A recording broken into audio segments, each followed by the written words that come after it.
केदारनाथ ज्योतिर्लिंग। केदारनाथ महादेव के विषय में कई कथाएं हैं, आइए जानते हैं। स्कंद पुराण में इस स्थान की महिमा का एक वर्णन यह भी मिलता है कि एक बहेलिया था जिसे हिरण का मांस खाना अत्यंत प्रिय था। एक बार यह शिकार की तलाश में केदार क्षेत्र में आया। पूरे दिन भटकने के बाद भी उसे शिकार नहीं मिला। संध्या के समय नारद मुनि इस क्षेत्र में आए तो दूर से बहेलिया उन्हें हिरण समझकर उन पर बाण चलाने के लिए तैयार हुआ। जब तक वह बाण चलाता सूर्य पूरी तरह से डूब गया। अंधेरा होने पर उसने देखा कि एक सर्प मेंढक को निगल रहा है। मृत होने के बाद मेंढक शिव रूप में परिवर्तित हो गया। इस प्रकार बहेलिया ने देखा कि एक हिरण को सिंह मार रहा है। मृत हिरण शिव गणों के साथ शिवलोक जा रहा है। इस अद्भुत दृश्य को देखकर बहेलिया हैरान था। इसी समय नारद मुनि ब्राह्मण वेश में बहेलिया के समक्ष उपस्थित हुए।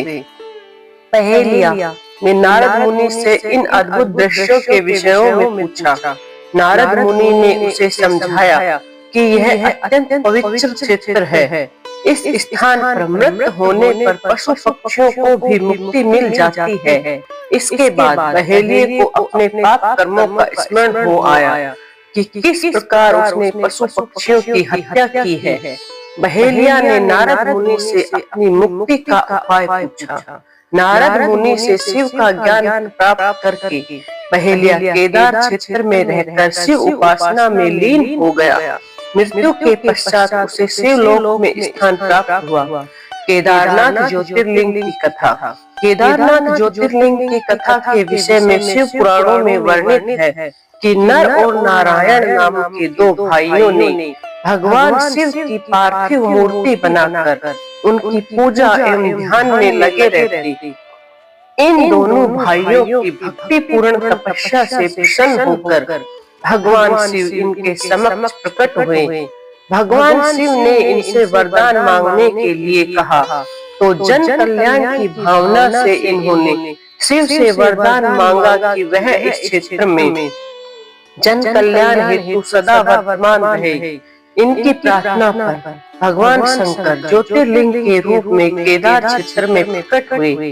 केदारनाथ से जुड़ी पांडवों की कथा। शिव पुराण में लिखा है कि महाभारत के युद्ध के पश्चात पांडवों को इस बात का प्रायश्चित हो रहा था कि उनके हाथों उनके अपने भाई बंधुओं की हत्या हुई है। वे इस पाप से मुक्ति पाना चाहते थे। इसका समाधान जब इन्होंने वेद व्यास जी से पूछा तो उन्होंने कहा कि बंधुओं की हत्या का पाप तभी मिट सकता है जब शिव इस पाप से मुक्ति प्रदान करेंगे। शिव पांडवों से अप्रसन्न थे, अतः पांडव जब विश्वनाथ के दर्शन के लिए काशी पहुँचे तब वे वहाँ शंकर प्रकट नहीं हुए। शिव को ढूंढते हुए तब पांचों पांडव केदारनाथ पहुँच गए। पांडवों को आया देखकर शिव ने भैंसे का रूप धारण कर लिया और भैंस के झुंड में शामिल हो गए। शिव जी की पहचान करने के लिए भीम एक गुफा के मुख के पास पैर फैलाकर खड़ा हो गया। सभी भैंसे उनके पैर के नीचे से होकर निकलने लगी, लेकिन भैंसे बने शिव ने पैर के बीच से जाना स्वीकार नहीं किया। इससे पांडवों ने शिव को पहचान लिया। इसके बाद शिव वहाँ भूमि में विलीन होने लगे। तब भैंसे बने भगवान शिव को भीम ने पीठ की तरह से पकड़ लिया। भगवान शंकर पांडवों की भक्ति एवं दृढ़ निश्चय को देखकर प्रकट हुए तथा उन्हें पापों से मुक्त कर दिया। इस स्थान पर आज भी द्रौपदी के साथ पांचों पांडवों की पूजा होती है। यहाँ शिव की पूजा भैंसे के पृष्ठभाग के रूप में तभी से चली आ रही है। ये कुछ कथाएं केदारनाथ जी के संदर्भ में प्रस्तुत की गई हैं। ये कुछ कथाएं हमें पुराणों में मिलती हैं। धन्यवाद।